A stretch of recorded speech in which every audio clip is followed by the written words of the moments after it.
When do I do cold test? For whatever reason, now suddenly quite a few of you DM me to ask me that specific question. Cold test. Let me tell you my view on this.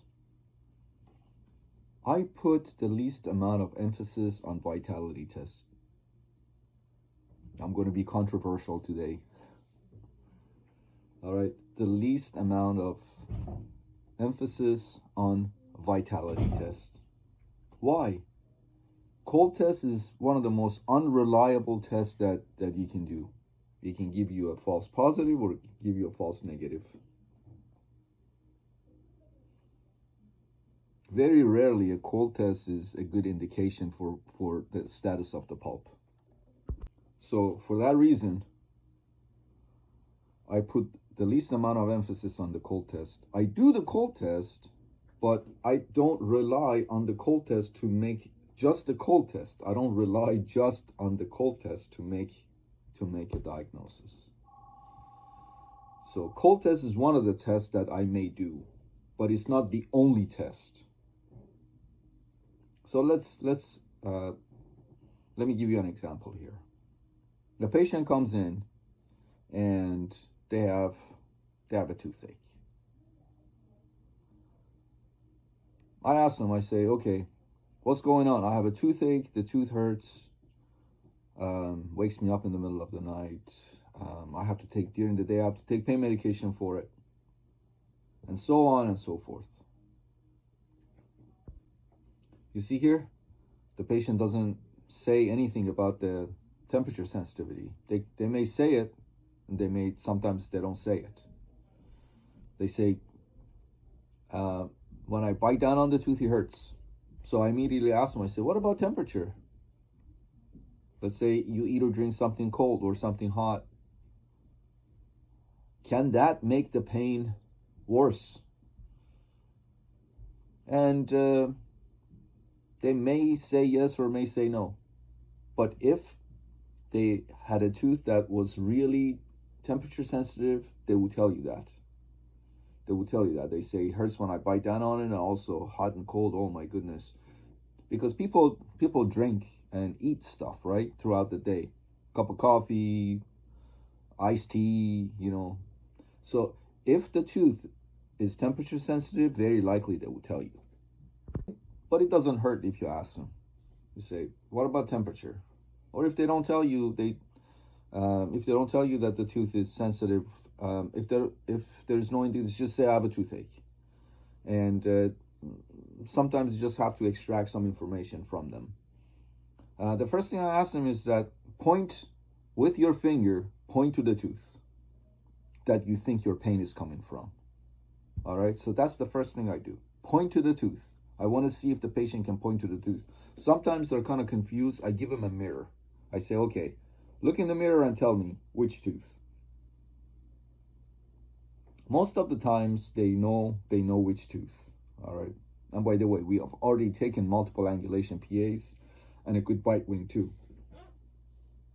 All right. So if the patient says, yeah, this is the tooth, then as the patient is talking to me, I'm looking at the radiographs to see if I see anything that stands out about that specific tooth that they point to.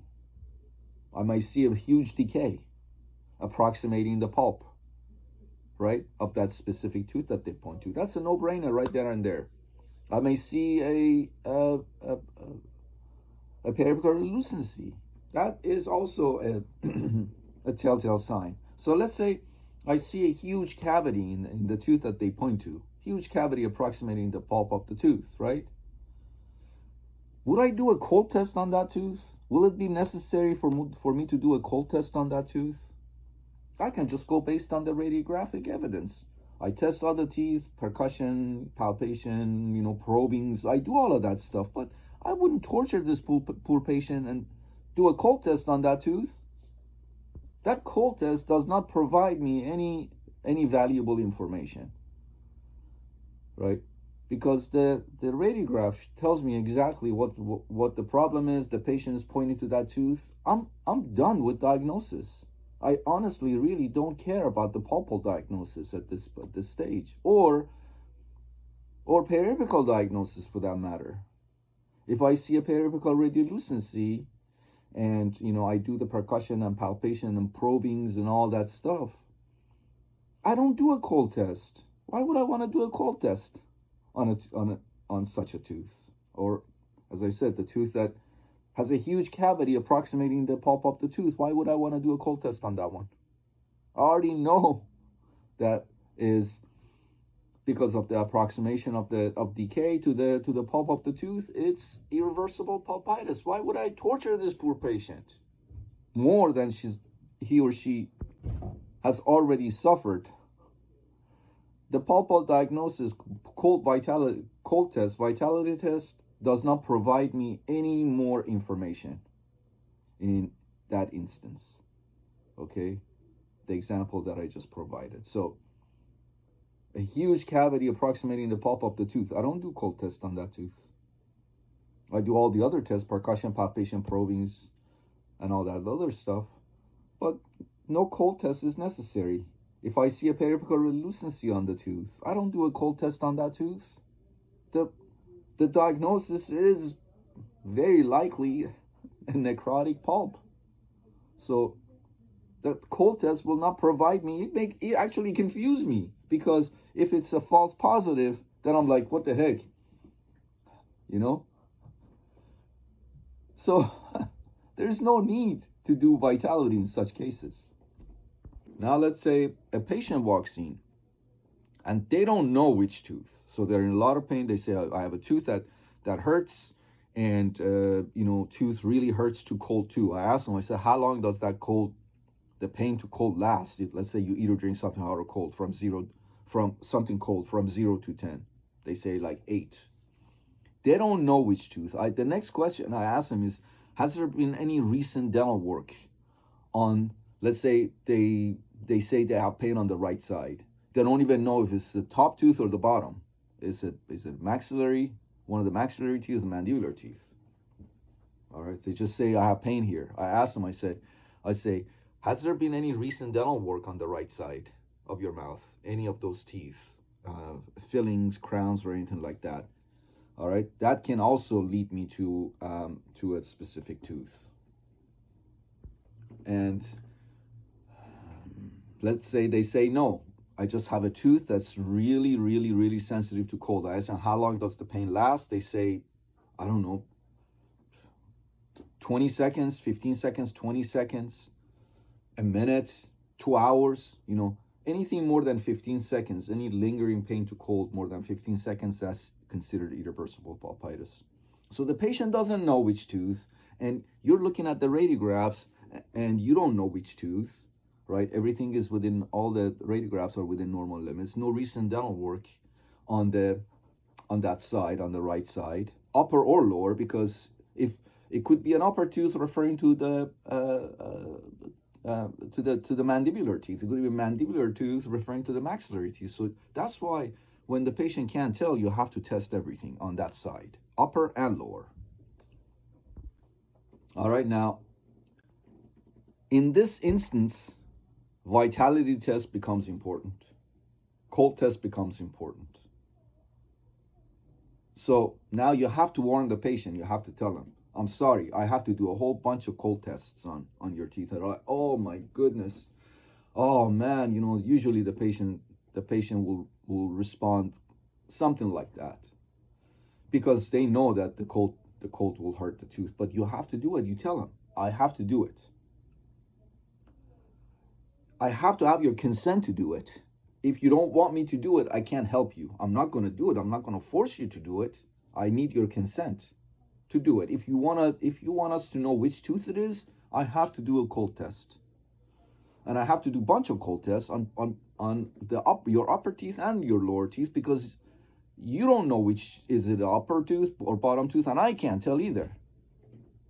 So, when I want to do a cold test in this situation, I always let's say we're talking about, let's say a patient says they have pain on the right side. They don't know if it's a maxillary or mandibular tooth.